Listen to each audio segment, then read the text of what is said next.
soin de toi, maître. Heureuse est la mère qui t'a porté et allaité. Heureux plutôt ceux qui écoutent la parole de Dieu et qui l'observent.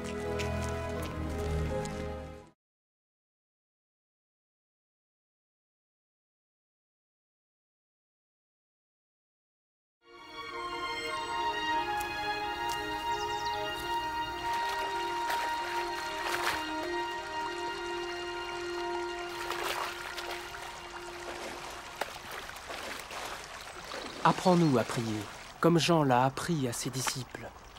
Quand vous priez, dites « Notre Père qui es aux cieux, que ton nom soit sanctifié, que ton règne vienne, que ta volonté soit faite sur la terre comme au ciel.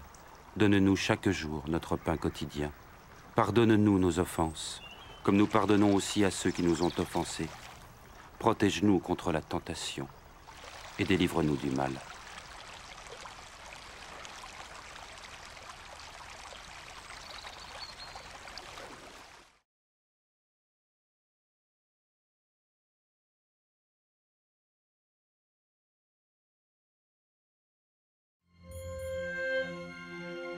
Dans les Saintes Écritures, Dieu déclare que le Messie viendrait pour être le sauveur du monde.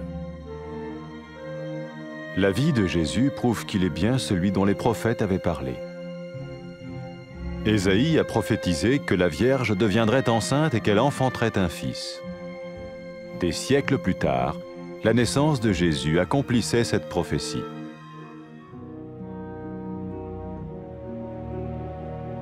Les Saintes Écritures déclaraient que le saint à naître serait appelé le Fils de Dieu.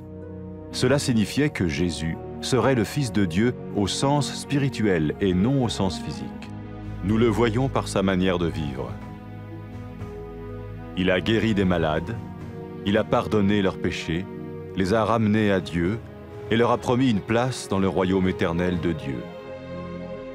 Il s'est offert lui-même en sacrifice pour le péché à leur place. Puis il est revenu à la vie, victorieux sur la mort selon le plan de Dieu. Jésus a dit « Personne ne me prend la vie, mais je la donne de ma propre volonté. » La vie de Jésus n'a pas seulement accompli les écrits des prophètes, mais elle a aussi confirmé la vérité de la sainte parole de Dieu. Les prophètes avaient écrit « Ta parole, ô mon Dieu, est parfaite, elle dure à toujours. » Jésus lui-même a dit « Le ciel et la terre disparaîtront, tandis que mes paroles ne disparaîtront jamais. » Jésus est venu pour nous donner la vie dans toute sa plénitude. Et quand l'homme a désobéi à Dieu dans le jardin d'Éden, il a choisi sa propre voie et ses actions l'ont séparé du Créateur.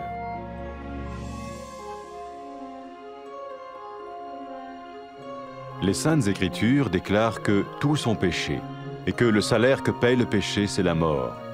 Il s'agit de la mort spirituelle, éternelle séparation d'avec Dieu.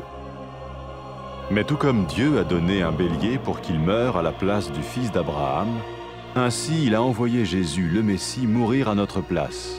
Sa vie, sa mort et sa résurrection restaurent la relation entre Dieu et tous ceux qui mettent leur confiance en lui.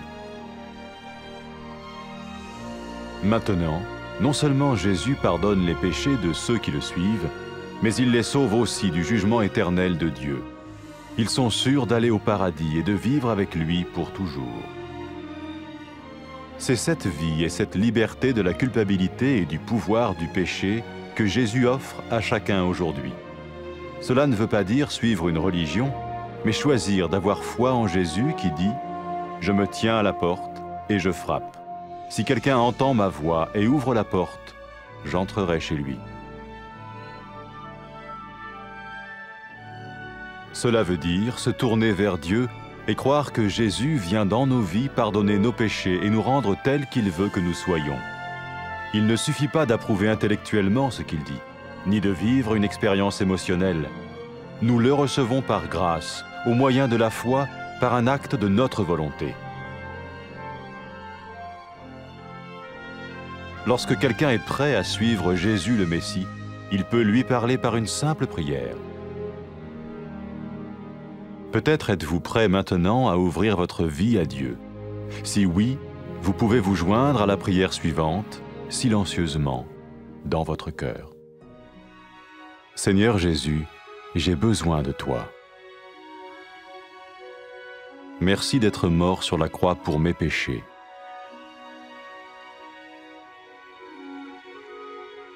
Je confesse mes péchés et je m'en repens.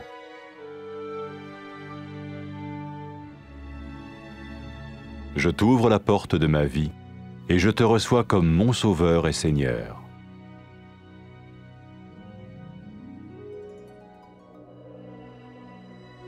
Merci de me pardonner mes péchés et de me donner la vie éternelle.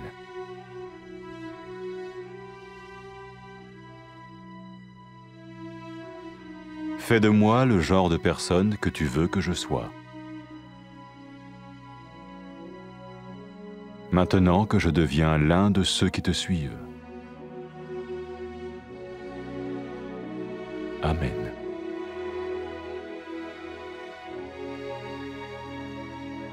Jésus a dit à propos de ses disciples, « Mes brebis écoutent ma voix, je les connais et elles me suivent. » Pour expérimenter la vie en abondance promise par Jésus, ceux qui le suivent parlent à Dieu chaque jour dans la prière et lisent ou écoutent sa parole.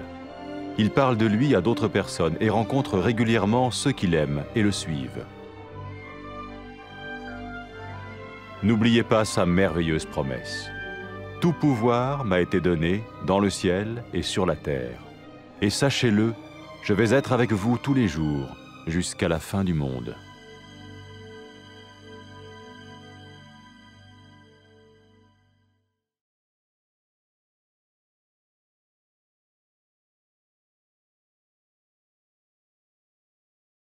تو محتاج هستیم استاد. خوشا به حال او مادره که تو را به دنیا آورد. خوشا به حال کسی که کلام خدا را میشنود و اطاعت میکند.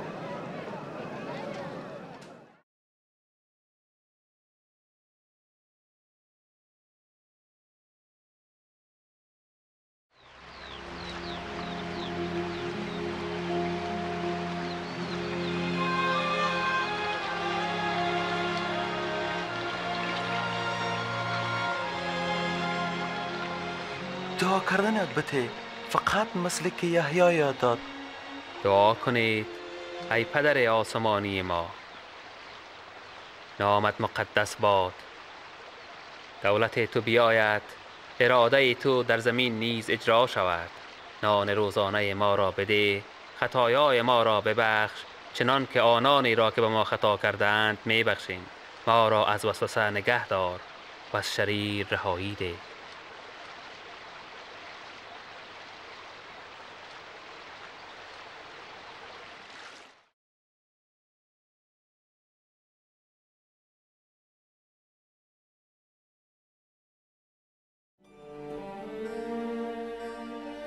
خدا در کتاب مقدس اظهار کرده است که مسیح به حیث نجات دهنده دنیا خواهد آمد. زندگی عیسی شهادت می دهد که او واقعاً آن کسی است که انبیا درباره او گفتند. اشعیا نبوت کرد که دختر باکره حامله شده پسری خواهد زایید. چند قرن بعد تولد عیسی این نبوت را تحقق بخشید. کتاب مقدس فرموده است آن مقدسی که تولد شود پسر خدا نامیده خواهد شد. این بدین معناست که عیسی پسر خدا نامیده خواهد شد، البته از لحاظ روحانی نه از لحاظ جسمانی. ما این حقایق را در زندگی عیسی می‌بینیم. او مردم را از امراضشان شفا داد، گناهانشان را بخشیده آنها را به سوی خدا متوجه ساخت، به آنها جایی در پادشاهی جاودان خدا وعده داد. او خود را به عوض گناهان آنها چون قربانی تقدیم کرد و با قیام خود از مردگان مرگ را شکست داد. عیسی فرمود هیچ کس جان مرا از من نمی گیرد، من به خواهش خود آن را فدا می کنم. زندگی عیسی نه تنها نوشته های انبیا را تحقق بخشید، بلکه به حقایق کلام خدا نیز مهر تایید زد. انبیا اظهار کردند کلام خداوند مصفا است، کلام تو ای خداوند ابدی است. عیسی فرمود آسمان و زمین از بین خواهند رفت، اما سخنان من هرگز از بین نخواهند رفت. عیسی مسیح آمد تا به ما زندگی سرشار بدهد. وقتی که انسان در باغ عدن از خدا نافرمانی کرد، او خودش انتخاب کرد که به راه خود برود و اعمال انسان او را از خالقش جدا ساخت. کلام خدا اظهار می دارد همه گناه کردند و نتیجه گناه مرگ است. این به معنی مرگ روحانی و جدایی ابدی از خداست. اما همانطوری که خدا قدسی را آماده ساخت تا به عوض پسر ابراهیم قربانی شود، او عیسی همان مسیح را فرستاد که به عوض ما بمیرد. زندگی، مرگ و رستاخیز عیسی رابطه بین خدا و تمام کسانی را که به او اعتماد می کنند دوباره احیا می نماید. اکنون آن کسانی که از عیسی پیروی می کنند نه تنها گناهانشان بخشیده می شود، بلکه از قضاوت ابدی نیز نجات خواهند یافت. آنها اطمینان دارند که در بهشت با خداوند برای ابد زندگی خواهند کرد. عیسی به هر کس این زندگی را پیشنهاد می کند که توسط آن می توان از گناه و قدرت شیطان آزادی حاصل کرد. این به مفهوم پیروی از کدام مراسم مذهبی نیست، بلکه انتخاب ایمان آوردن به عیسی است که می فرماید: من پشت در ایستاده در را می کوبم، اگر کسی صدای مرا بشنود و در را باز کند داخل می شوم.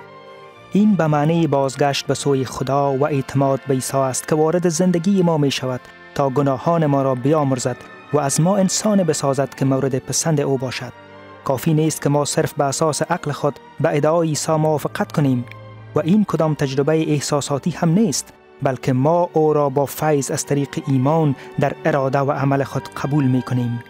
وقتی که مردم آماده می شوند که از عیسی مسیح پیروی کنند، آنها می توانند با دعای ساده با خدا صحبت کنند. شاید اکنون شما آماده هستید که در زندگی خود را برای عیسی مسیح باز کنید. اگر آماده هستید، شما می توانید در دل خود خاموشانه در این دعا با ما شریک شوید. ای پدر آسمانی، من به عیسی مسیح نیاز دارم. تشکر می کنم که او به خاطر گناهانم برای صلیب جان داد. من به گناهان خود اقرار کرده از آن توبه می کنم. من در زندگی خود را برای او باز می کنم و او را به حیث خداوند و نجات دهنده خود می پذیرم. تشکر می کنم که گناهانم را بخشیدی و به من زندگی جاودان عطا فرمودی. از من شخصی بساز که خودت می خواهی،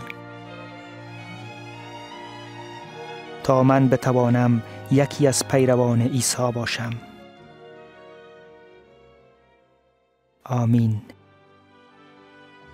عیسی در مورد پیروان خود فرمود: گوسفندان من صدای مرا می شنوند و من آنها را می شناسم و آنها به دنبال من می آیند. با تجربه کردن زندگی سرشاری که عیسی وعده کرده است، پیروان او هر روز توسط دعا، خواندن یا شنیدن کلام خدا با خدا صحبت می کنند. آنها با دیگران نیز درباره عیسی صحبت می کنند و با کسانی که او را دوست دارند و از او پیروی می کنند به صورت منظم جمع می شوند. این وعده شگفت‌انگیز عیسی را به خاطر بیاورید: تمام قدرت در آسمان و بر روی زمین به من داده شده است و بدانید که من هر روزه تا آخر با شما هستم.